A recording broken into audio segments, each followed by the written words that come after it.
Cameroon, Bandung, Africa, Bandung, to the world, Bandung. Ah, Donald John Trump, Donald John Trump. Répétez après moi, les amis, Donald John Trump.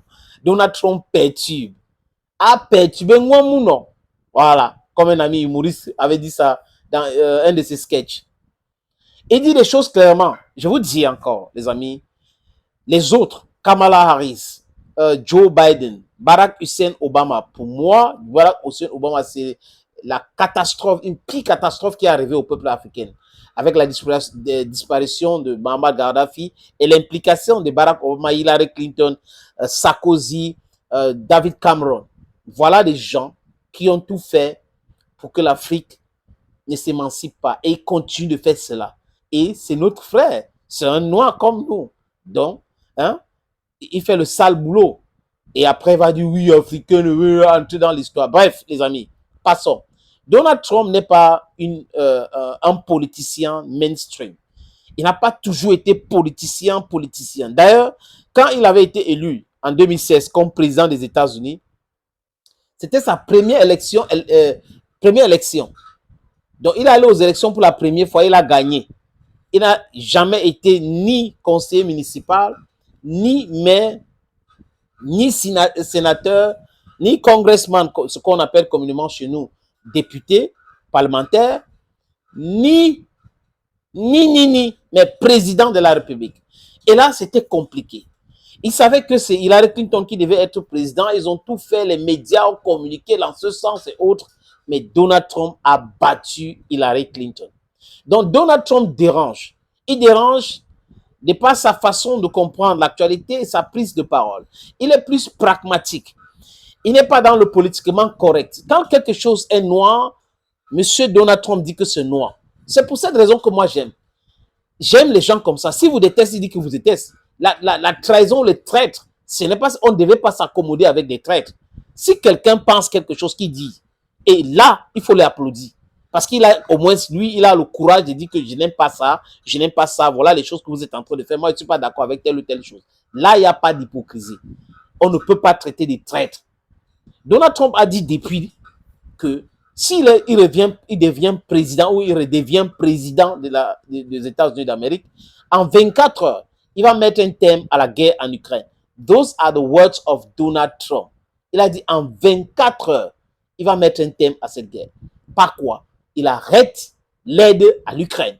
Parce que l'Ukraine est en superfusion aujourd'hui. Si les Européens ne donnent pas les armes, si les Européens ne donnent pas l'argent pour payer les salaires, si les Américains ne donnent pas les armes, si les Américains ne donnent pas l'argent pour payer les salaires, c'est fini. C'est un État fantoche.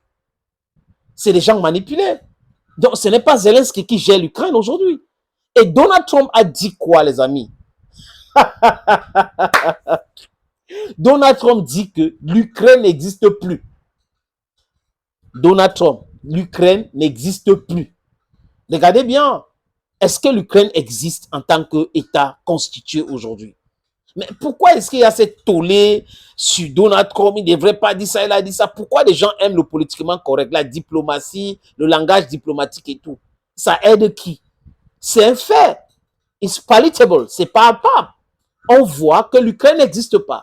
Un pays qui ne peut pas générer les fonds, un pays qui passe son temps à commander, un pays qui commande des armes, un pays qui s'accommode avec des mercenaires, un pays qui est géré à Berlin, à Bruxelles, à Paris, à London, à Washington. C'est géré par ces gens-là. Un pays qui vient au Mali créer du désordre à travers ses soutiens otaniennes. Vous voyez que ça ne fonctionne plus bien. Donald Trump a dit que rien ne fonctionne dans ce pays, donc ça n'existe plus. Si on prend l'Ukraine d'avant et aujourd'hui, et il dit les terres que la Russie a pris, ça sera difficile de les récupérer. Donc, du coup, ce pays-là, il faut penser autre chose.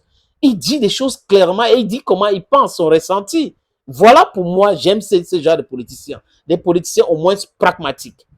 Pas l'hypocrisie légendaire occidentale. Parce que les Occidentaux, les élites occidentales, sont hypocrites.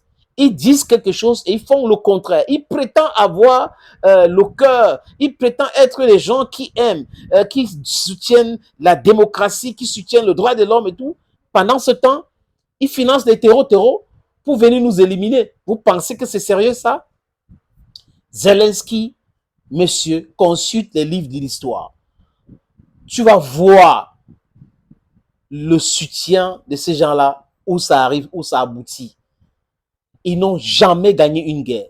Vietnam, Afghanistan, Laos, Libye, Irak. Ils n'ont jamais, ils créent de la désolation et du désordre partout. C'est-à-dire qu'ils ne pensent pas l'intérêt des autres, ils pensent l'intérêt. Et que quand ils n'arrivent pas à acquérir ce qu'ils ont voulu, ils partent, ils vous abandonnent. So Ukraine is going to be abandoned very soon. And when Donald Trump says what is he saying, we should not be bashing him. You should listen to the message. Somebody should not be showing you the moon and then you're looking at the finger of the person and saying that finger is dirty. Why the person is showing you the moon?